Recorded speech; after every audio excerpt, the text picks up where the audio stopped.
I used to think the market was just unfair. It felt like every time I placed a stop loss, the market would hunt me down. Price would spike, stop me out, and then reverse exactly in the direction I originally planned. It felt personal. I thought, is someone watching me? Is this rigged? But then I discovered the truth. I wasn't being targeted because of who I was.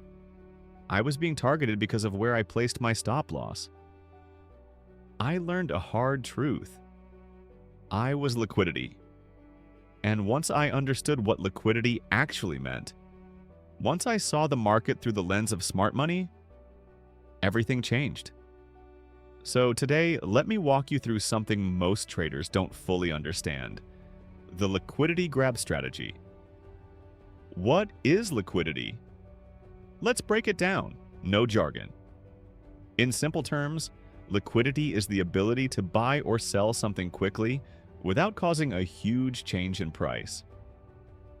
Imagine you're trying to sell 1,000 apples in a village market. If there are 1,000 buyers, you'll sell them easily. But if there are only 10 buyers, you'll struggle, or you'll have to lower your price a lot. That's liquidity. In the trading world, it's the pool of available buyers and sellers at different price levels. Now here's the twist. Retail traders like us provide liquidity without knowing it. Every time you place a stop loss or a pending order, you're offering liquidity to someone else. Think of the market like a large game of chess, but with one key difference. Most of the pieces don't even know they're in the game. Retail traders are pawns. Their orders are sitting ducks. And smart money? They're the grandmasters, studying how to use these pawns for their next move. You're not being manipulated randomly. You're just part of a system. Where does liquidity build up? Let's talk about the traps. Liquidity pools form in three common places: above obvious highs, swing highs, resistance levels; below obvious lows, swing lows, support levels; around psychological levels, like round numbers. Why? Because that's where most retail traders place their stop losses or breakout orders. For instance, if price has respected a resistance level 3 times, thousands of traders are watching it. Some are shorting there. Others are setting pending buy orders just above it, expecting a breakout. Either way, there's a pool of buy orders above that resistance. Smart money knows this. They push price into that zone, triggering those orders to fill their own positions at better prices. Then, price often reverses sharply. Why do smart money target liquidity? Because of size. Big institutions can't just buy like us. If they place a $100 million buy order in the middle of a range, the price would skyrocket before their full order fills. So what do? They engineer liquidity. They push price into zones where there's a flood of stop losses and pending orders. This gives them the volume they need to enter without moving the market dramatically. They're not guessing. They're creating the setup. Liquidity grab strategy. Let's turn this theory into a practical trading strategy. Step 1.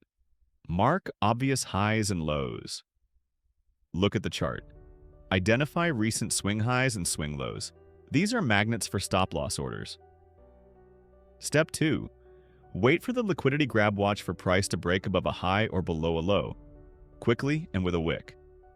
This is the stop hunt. The liquidity grab.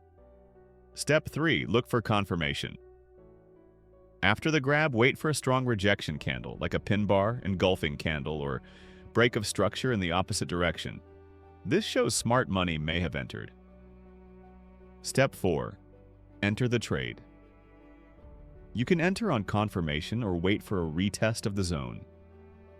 Stop loss goes beyond the wick of the liquidity grab. Target previous structure, imbalance zones, or logical support resistance. Avoiding traps. But listen, don't fall for every fake out. Not every spike above a high is a liquidity grab.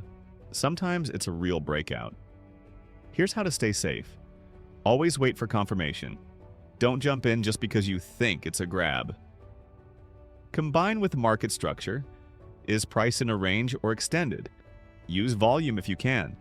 A spike with low volume often means a fake out. Check multiple time frames. Higher time frames provide better context. Bonus tip. There are two types of liquidity grabs you should know. Internal liquidity. Stops that exist within a range, like equal highs or lows inside consolidation. External liquidity. Stops that exist outside structure, usually above swing highs or lows. External liquidity grabs often lead to major reversals. Internal liquidity grabs may just lead to a small pullback. Learn to spot the difference. If you're not trading with the smart money, you're trading against them. And the market is not hunting you.